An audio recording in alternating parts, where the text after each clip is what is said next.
Welcome, everyone. I'm Matthew Drake here with Simon Roche of the Suidlanders. He's been on the channel before, and the Suidlanders is a emergency plan preparation organization based in South Africa, meant to help white South Africans preparing for potential conflicts there. And we know things have gotten pretty heated in the last couple months since the last time we talked. So I do want to get into that. But primarily, I think we're going to focus on infighting kind of in general. But you, Simon, and your organization have come under attack by a few people. And so I wanted to give you a chance to respond to that. Because, you know, these are... Anytime someone raises accusations, it's very serious, especially if you're doing fundraising and such. And so, yes. Why don't you tell people off the bat what is being said about you or Suidlanders, and also and then respond to some of that before we get into the general broader topics. Yes, thank you very much, Matthew.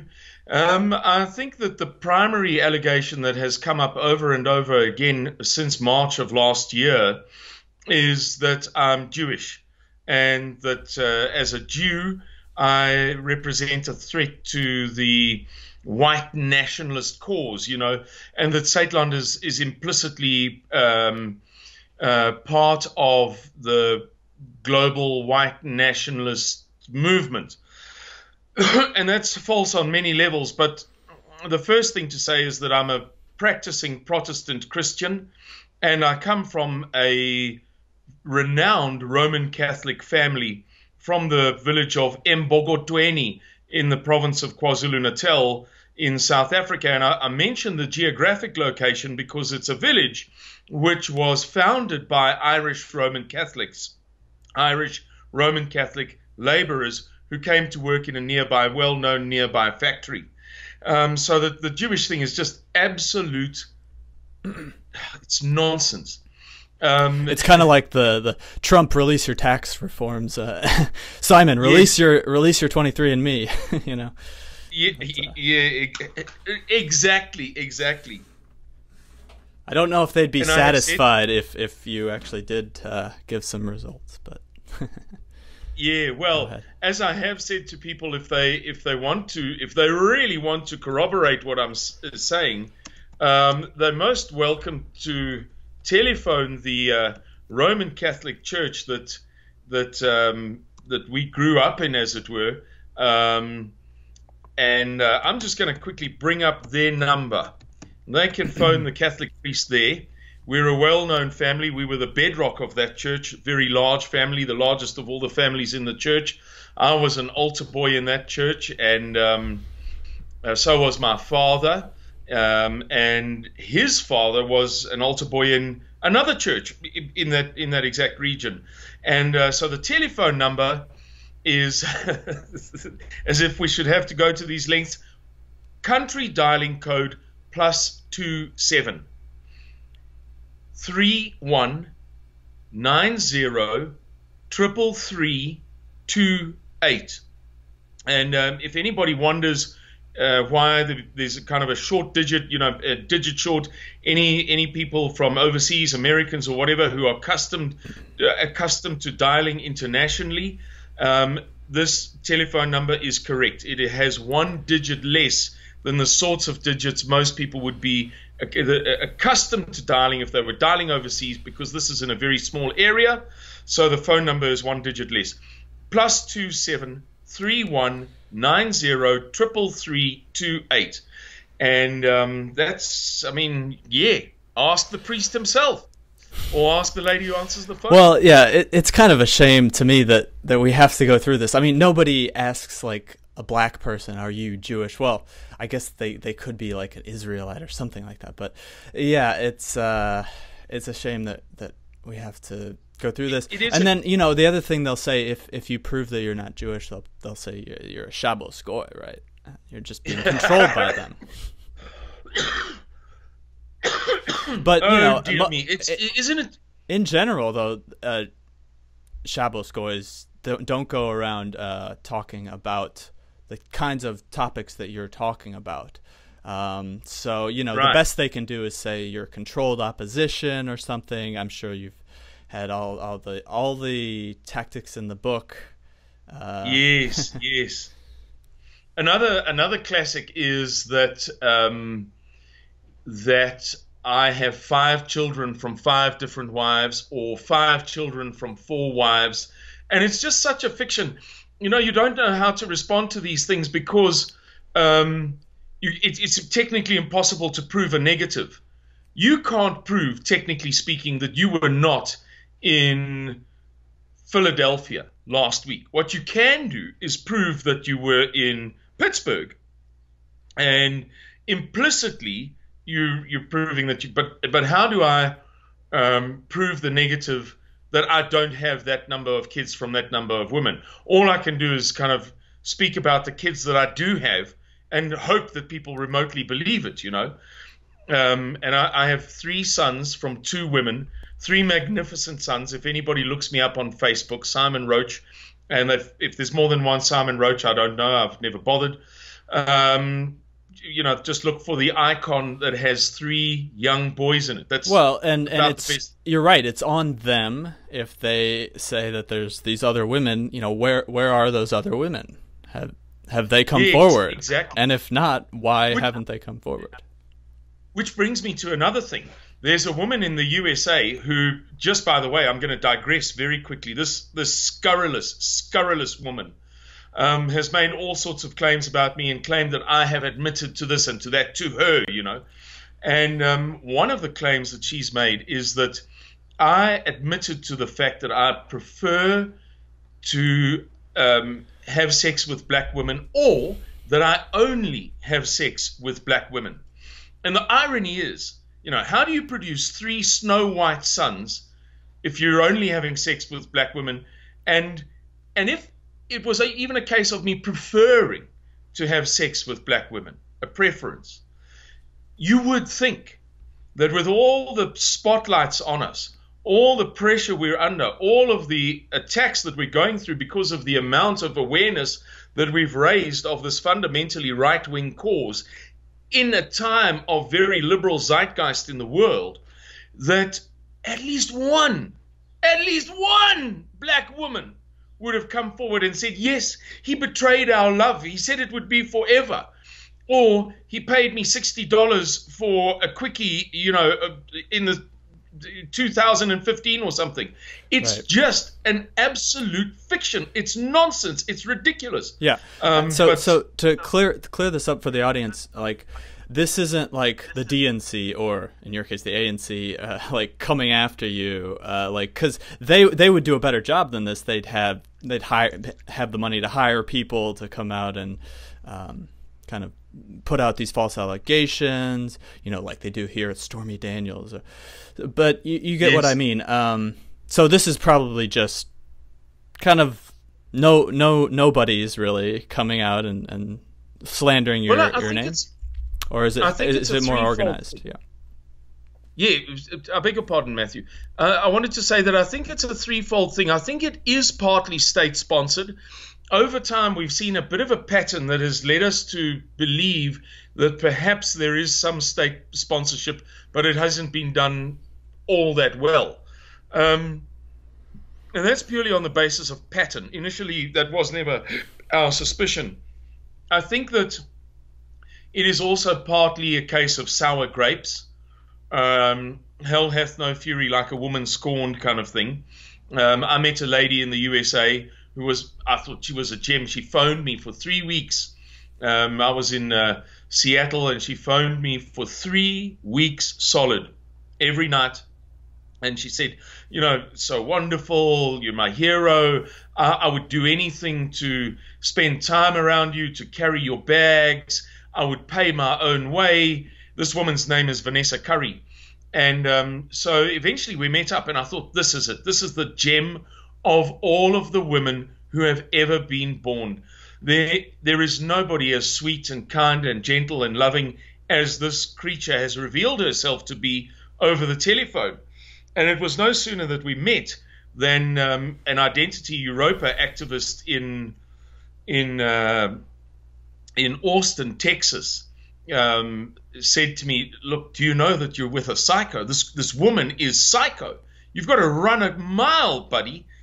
And I thought, well, gee, shame. Clearly, she's nothing like she was over the telephone. But, you don't want to hurt somebody's feelings, and you're kind of in a situation and try to be chivalrous. But then one night she had a psychotic episode and broke the porcelain cistern, the water tank, from in the bathroom of the guest room of some people we were staying with. We were staying in these people's house. They were good enough to take us in. And she smashed it on the floor, and she was separately rolling on the floor in the piano room, thrashing her legs around, like a kind of an epileptic thing. This a completely psychotic episode. And so I had to break it off with this girl. There's just no way that there was any possibility of a relationship. It was a very sad thing, and I think that has prompted kind of a hell hath no fury like a woman scorned response. And then I think, thirdly, there are some people who are just, I don't know what the polite term is, but kind of click whores. If you have some prominence, if people are watching you, if you're doing a lot of interviews, then of course you will get those people who want to use your name or your organization's name in the titles of videos that they do, so that they also get clicks and they earn money from YouTube and so on. Yes. Yeah. Well, I have this love-hate relationship with this. I would call it drama, and it's everywhere, especially in like the alt-right or the internet sphere.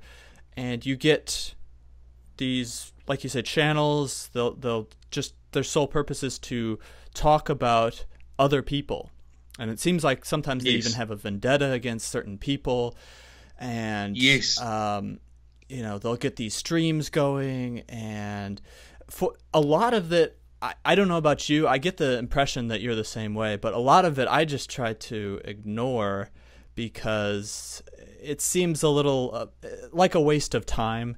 But on the other hand, you can't argue that these things get a lot of attention, and sometimes it can really mislead people if they start to believe these things. And before I actually had you on my channel the first time, I looked into you a little bit, and I did see some things were out there. This isn't very recent. I just want to make that clear. That's correct.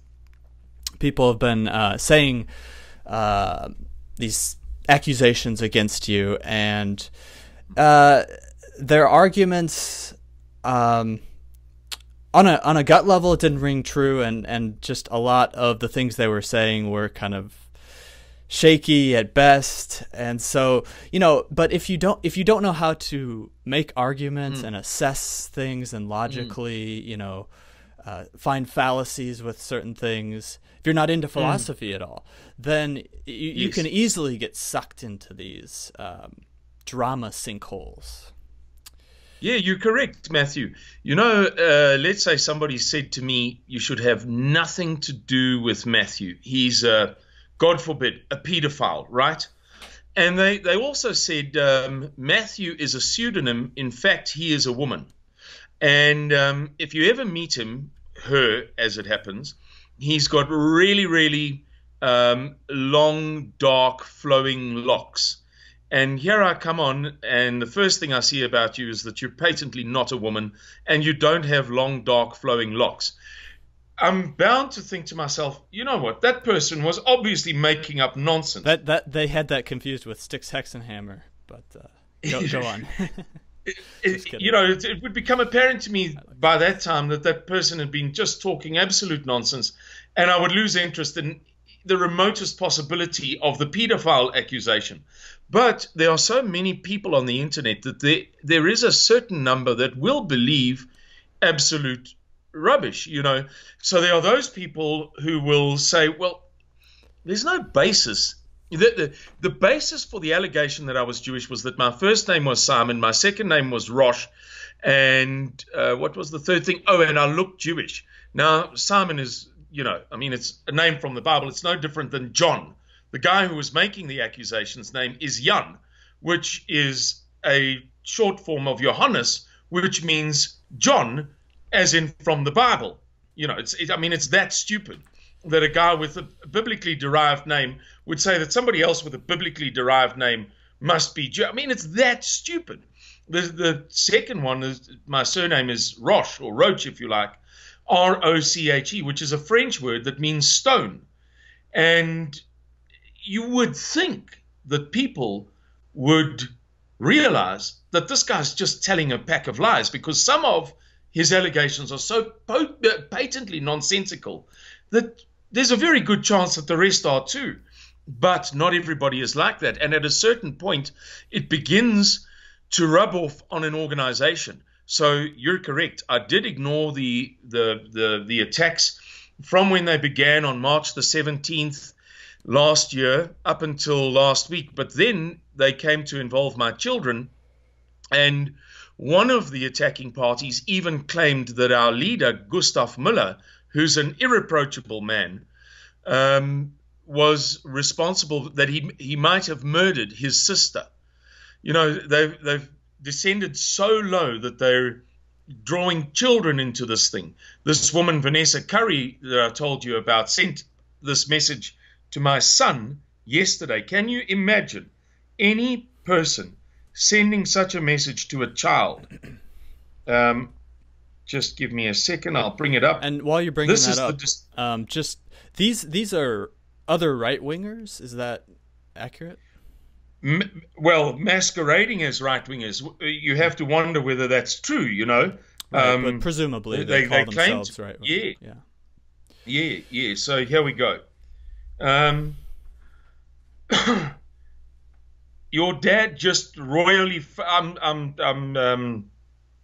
just try to keep the language as decent as possible.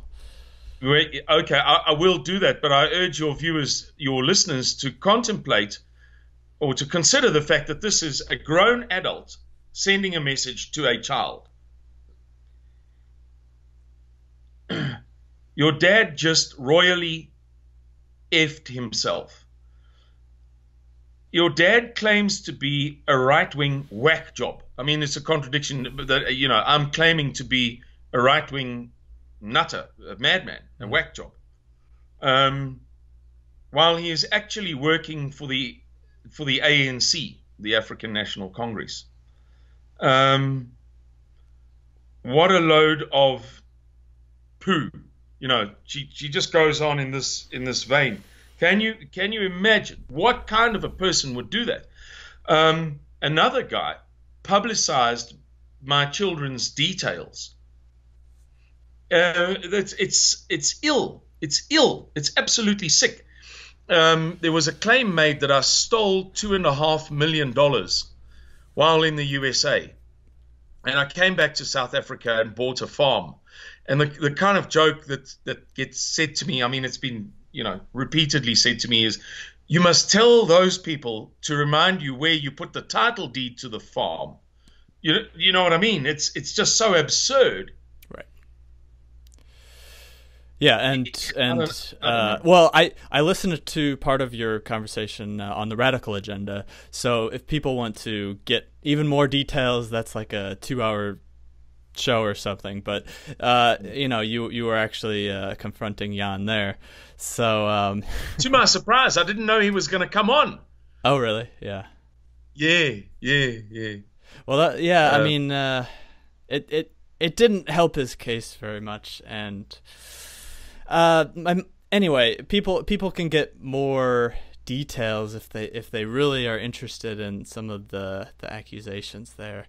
But you know, I just kind of want to talk about infighting, because this is a big problem, and Now, there is this dichotomy, there's this notion between right and left, that the left can't meme and the right can't organize. And I think there's definitely some truth in that. And so, right. In some ways, I can understand that when there's an organization that pops up that's right wing, everybody is a little suspicious because, unfortunately, we're just not very good at it. Yes. And so, have you always been a right winger? I know that there is some truth to that fact that you worked in the ANC at some point in your life, but I understand that people have. I've gone through many changes myself. So, did you undergo an ideological transformation as well? Yeah, very much so. When I was at university in my late teens, I was one of those people. I'm 47 years old, born in 1971, and our first multiracial democratic elections, which were won by the African National Congress, were held on the 27th of April, 1994. So at that point in time, I would have been 23, and in the preceding few years, at the time that Nelson Mandela was freed from jail and so on, I was in my late teens, early 20s. And I was confronted by this dilemma of how do we handle what's happening in South Africa? Do we continue apartheid forever and slowly decline, which was what was happening? We had sanctions imposed on us by the United Nations. We were having to smuggle oil into South Africa to keep the economy running and so on. We were declining. We were losing. We were bound to lose the battle, and there was no third way. Nobody had any realistic plan for another way of doing things. It was either to continue doing the same thing and to prove Einstein's definition of insanity, or to adopt a new multiracial constitution, democracy, whatever you like to call it. And I was one of those people who thought that logically there's no choice until some genius comes up with a third way and they put it on the table and it gets debated. What are we going to do? Because we're not getting the perpetual maintenance of apartheid right. That's not working. It's just declining more and more year by year. So I believe that the right thing to do was to roll up one's shirt sleeves and to use a little bit of elbow grease and to put our noses to the grindstone and make a success of the inevitable multiracial society. And I honestly don't regret it. What I do regret to some extent is that because I was involved in the live event industry, I was a live event production manager and later project manager and so on, an industry which is used very heavily by the government in South Africa. Many concerts and shows and national days and so on are executed by the ANC for the masses. It's kind of a bread and circuses thing. Mm-hmm. I was very, very active in realizing those things, and I wish I hadn't been. It was the industry I was in. If I didn't want the work, I would have been, unemployed. I worked for companies and organizations that were very much oriented towards that kind of governmental work. And in hindsight, I just wish I could lay claim to something else in my 20s and 30s, that I'd kind of saved babies or something, or that I'd helped people get their taxes right, that I'd done something that I could look back on and say, gee, that was a good thing to have done. Whereas really I was just playing in the whole bread and circuses game. And then as you asked the question, at a certain point I did have a repentance moment. I was revolted by it after a while. I did 2 presidential inaugurations and a massive famous ANC conference, not the only one, but a very, very famous one. And am I proud that I was there? No.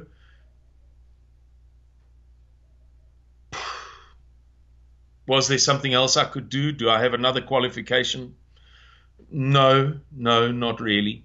So yeah, that's the long and the short of it, Matthew. I don't know if you find that answer helpful. Well, yeah, I appreciate you being honest about it and upfront. It's just kind of interesting, like that. We're eager to say, oh, we should reach out to leftists. You know, we can get the Bernie bros to sort of come to our side and see that there's this racial thing happening.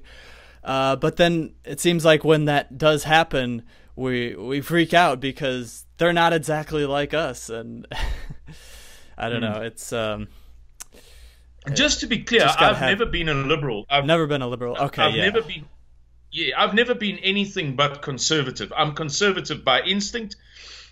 I'm a hypocritical example of a conservative. You know, I drink and smoke and what have you.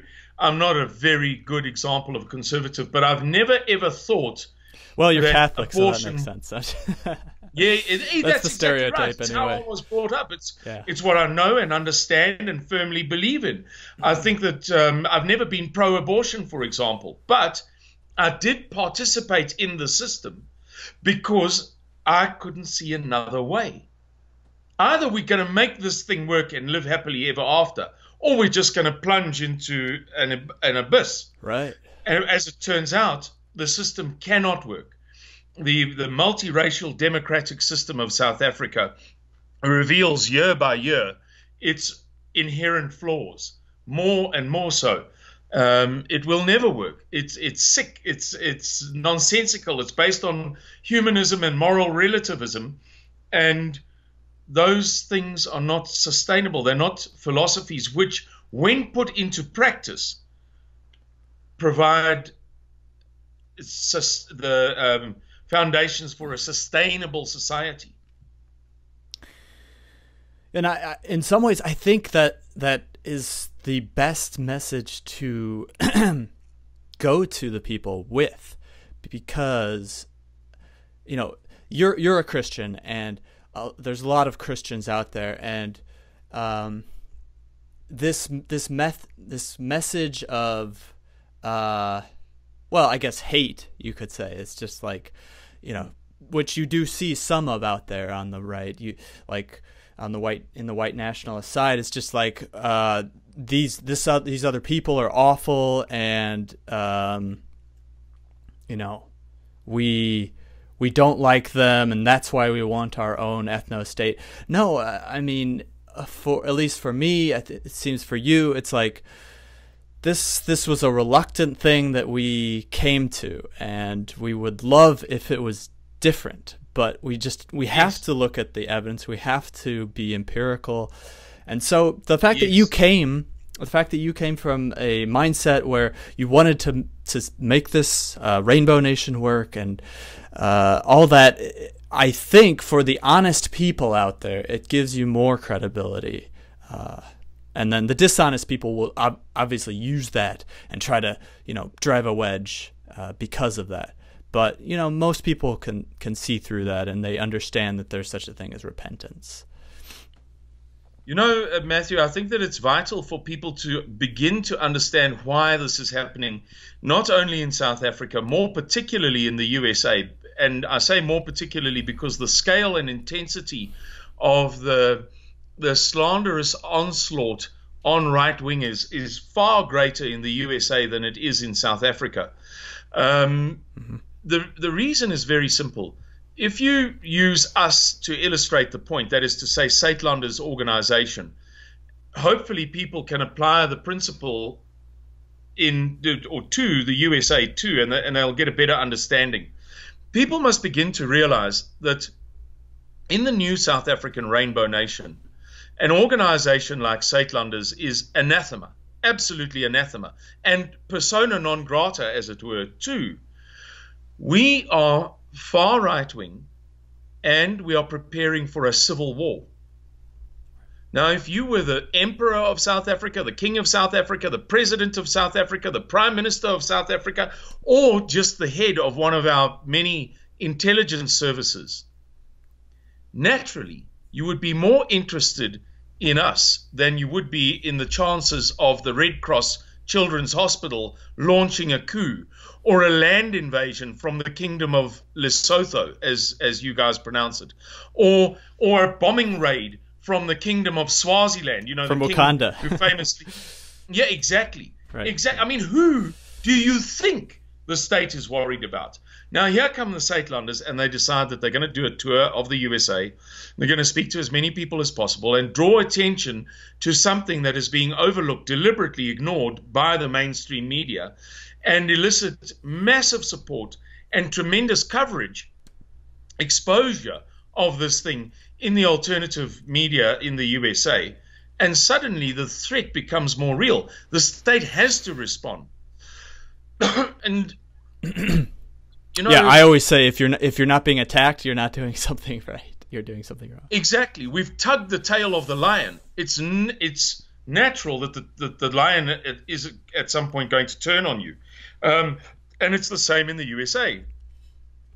For many years, there was a very contained right wing.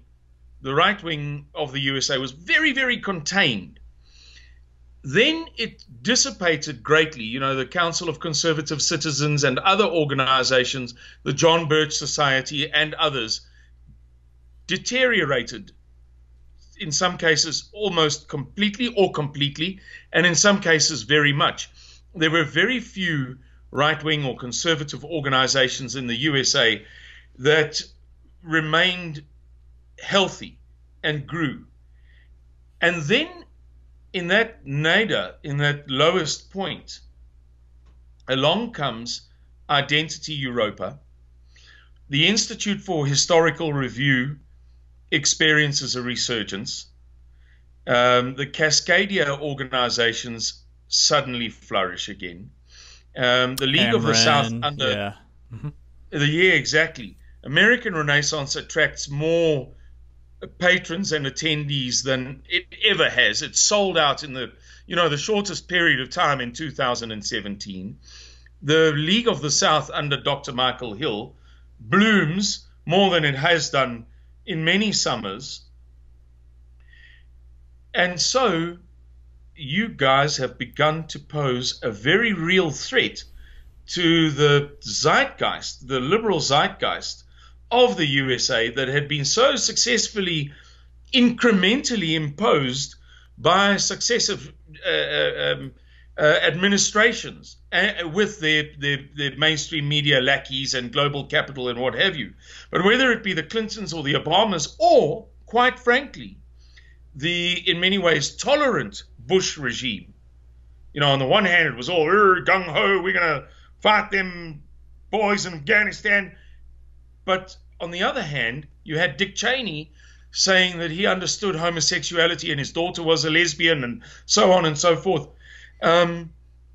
You guys have posed a threat to the New World Order that has not been seen in the USA possibly for 60 years or longer, arguably for 100 years.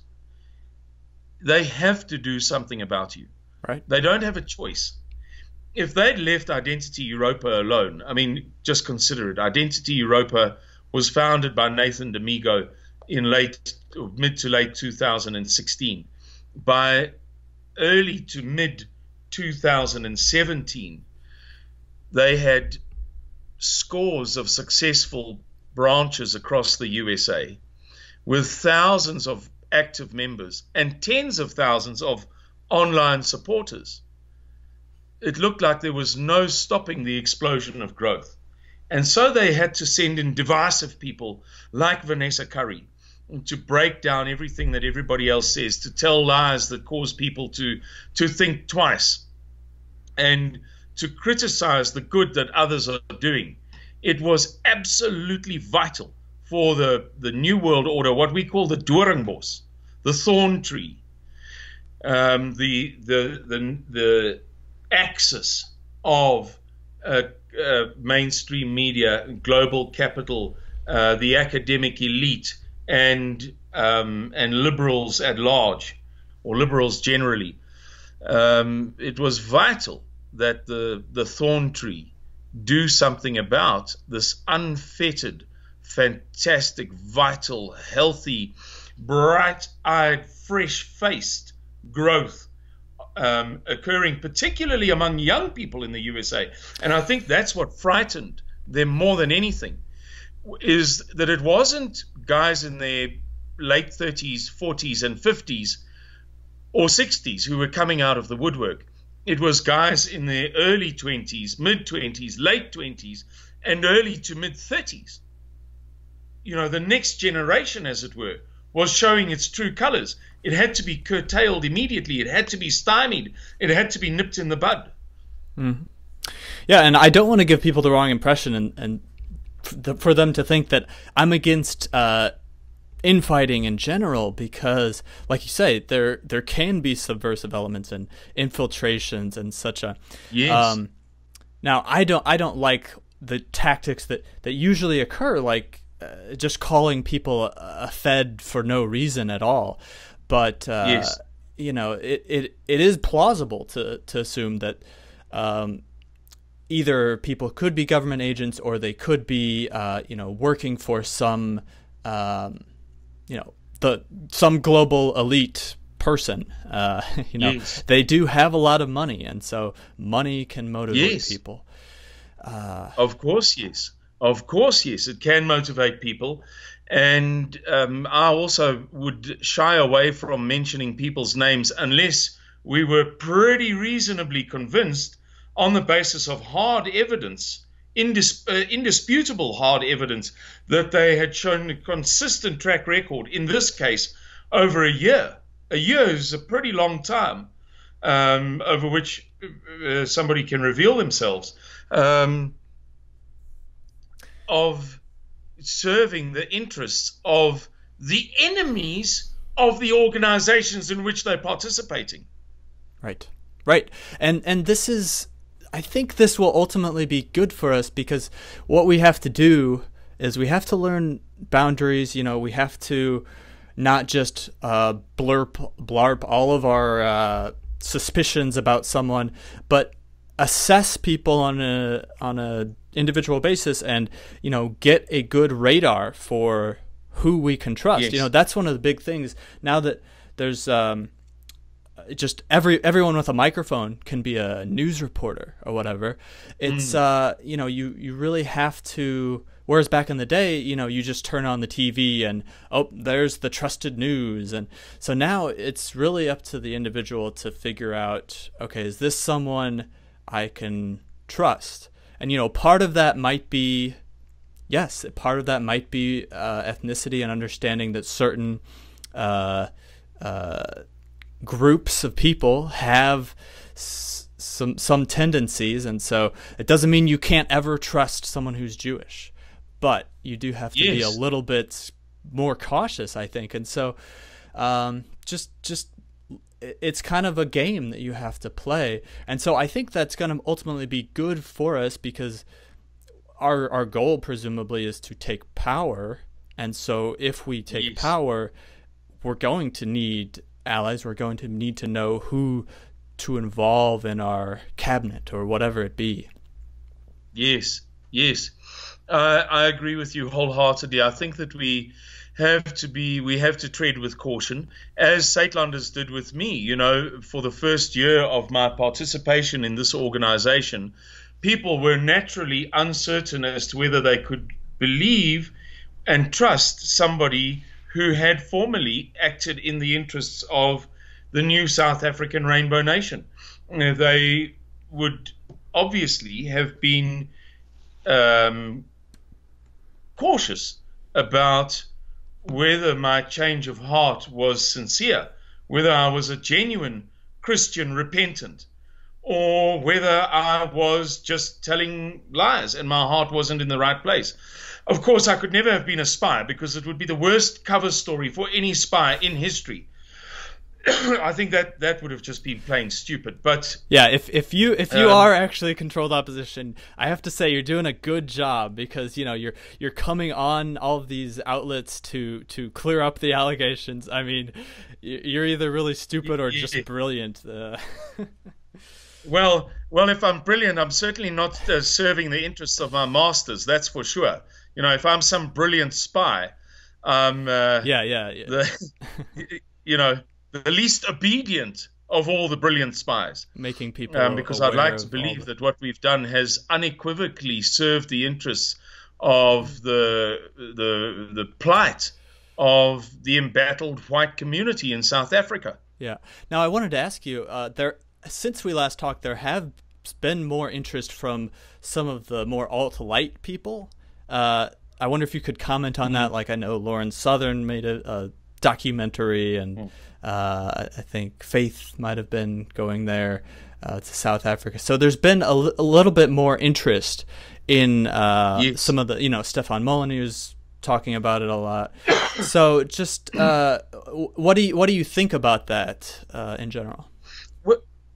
Well, Lauren is an interesting case in point. She contacted us at fairly short notice and asked if she could come out and spend some time with me, which she did. And she was here for 2 weeks. I drove her around a large, significant portion of South Africa for 9 or 10 days of those 2 weeks. Mm-hmm. And I was very impressed by her spirit and her intelligence. For such a young person, she has wisdom far beyond her years.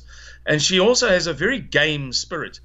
I think it's easy for anybody to get the impression, by judging Lauren solely on her online image, as it were, that she's what we would call a pop, a doll, and that she's a pretty face, only skin deep. Yeah.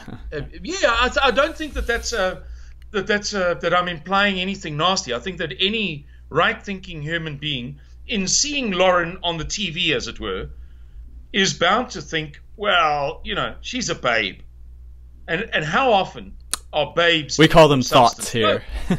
Yes. No offense to all of the babes in the world, but all you babes generally tend to be just babes. It's always exceptional when an unusually, exceptionally good-looking woman is also a great athlete or a wonderful conversationalist or a towering intellect. That's the exception. And Lauren is one of those exceptions. She has a tremendous spirit and a first-class mind for somebody of her age. She hasn't had much time to accumulate knowledge, to build up her intellect. So what she's revealing is not intellect, but intelligence, which is obviously a far more preferable thing than intellect is. Right. So that was very nice. It was nice to spend time with her. She's a classy person.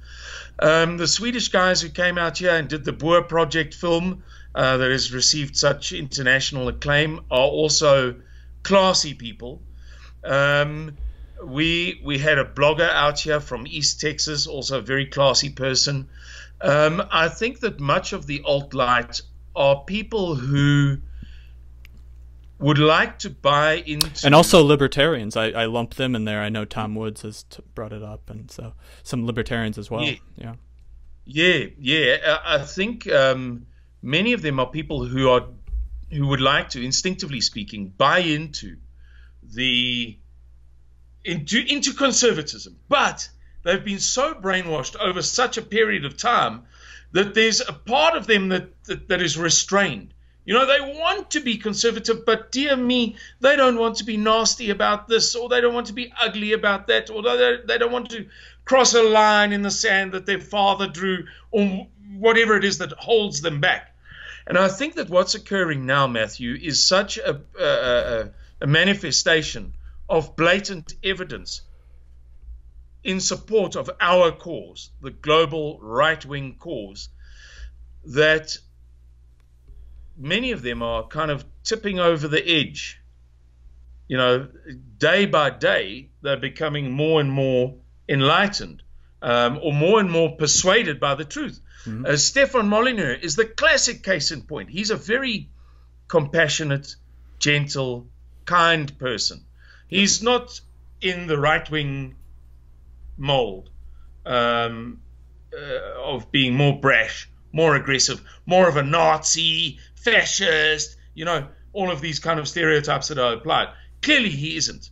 And the trend of his career over the past few years has been clear.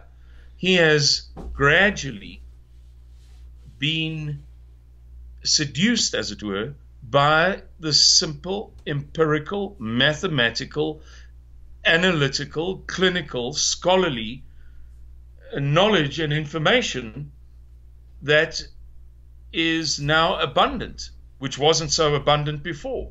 And so a guy like Stefan, kind and gentle and sweet-natured as he is bound to, over time, say, yeah, well, okay, I never used to hate, but now I'm beginning to say, as he said in one of his videos, I'm beginning to see why I should hate. I'm not a hater. I've never been a hater, right. But damn it all, somebody's got to start hating, and they've got to start hating soon. It might as well be me. I'm misquoting him somewhat now, and I'm exaggerating what he actually said, but I think that the implications of what he said are very near to what I've just said. Oh yeah, I've followed Stefan for a long time, and to some degree my arc can kind of follow that as well. I still like the idea of anarchism. The idea that we could peacefully live amongst each other and not have this aggression that appeals to me too. But I just I follow, like you say, follow the evidence, and you have to go wherever it leads you, even if it's very uncomfortable, and even if everyone in the world is going to think you're a bad person or whatever. It doesn't matter. That's the thing. It's like in religion, you have to do what the Lord commands, and sometimes you're not going to like it. Absolutely. I think I'd like to give you the following example. There is a word in South Africa for black people which comes from Arabic. In Islam, the traditional view of black people, historical view of black people, is that their souls are irredeemable. In other words, that a black person can convert to Islam as many times as they like, they're never going to get to paradise. And so the Arabs had a word for the blacks during the slave trade, and since then, forever, called kafir, okay, which means, and it is sometimes applied to others, to white people and so on, but strictly speaking, it applied to people like Hindus and blacks who were more or less irredeemable. And this word was used in South Africa as a really, really strong derogatory word, and our kind of translation of it was kafir. Mm-hmm. And to be a kafir buti during apartheid was the worst thing. It meant that you were pro-black. Mm-hmm. And when I was a kid, I was called a kuli buti, because when my dad went fishing on the seashore and he took us boys down with him, I would wander across the river and what have you, and I'd play with the little Indian kids. And so I was called kuli buti very often. The point that I want to make is that instinctively, in my heart, I am one of those people who thinks that we can love one another, or who wishes we could all love one another. But over time, I've learned that in reality, if you put an Alsatian, a German Shepherd dog, in a cage with a cat, they're bound to fight. And the worst thing you can do is make the cage smaller. Yeah. Does that kind of say it all? That's a good metaphor. So. Yeah.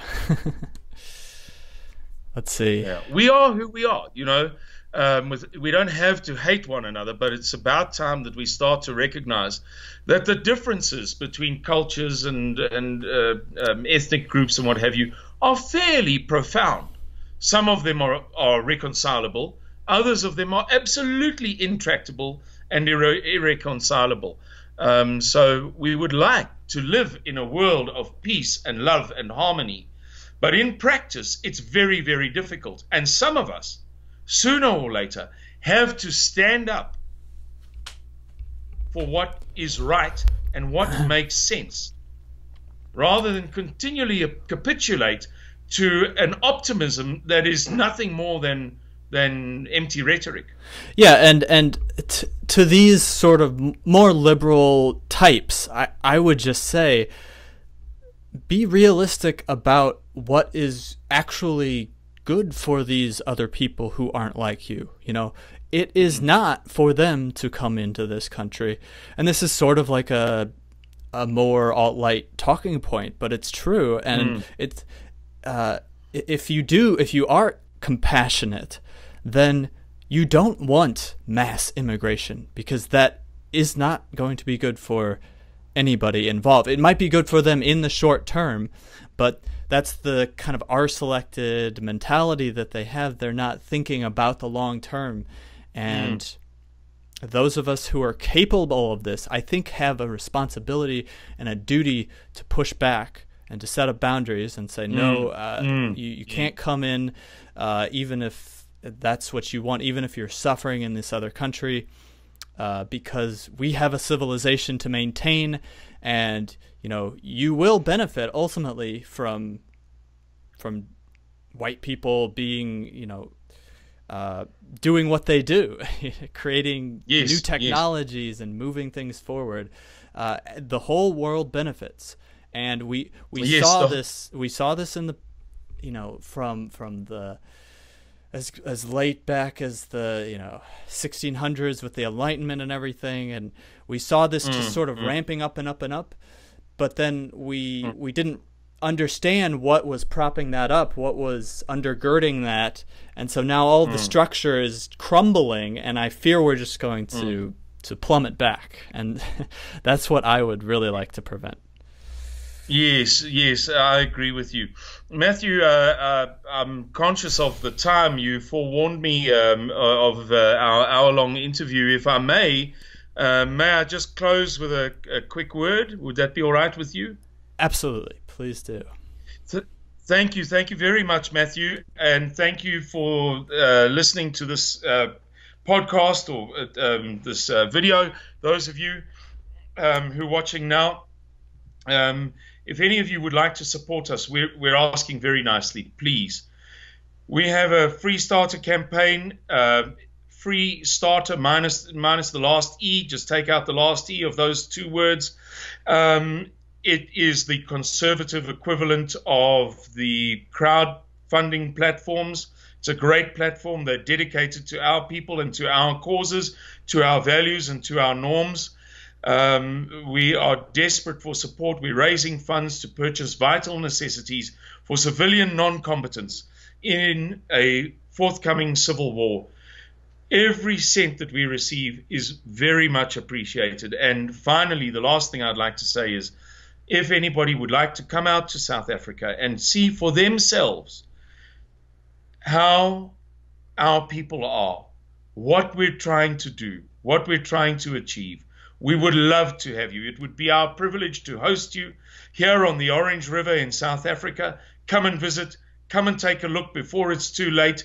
Come and join us. You'll have the time of your life. You'll be amongst like-minded people. You can feed wild African buffalo. You can hunt a springbok.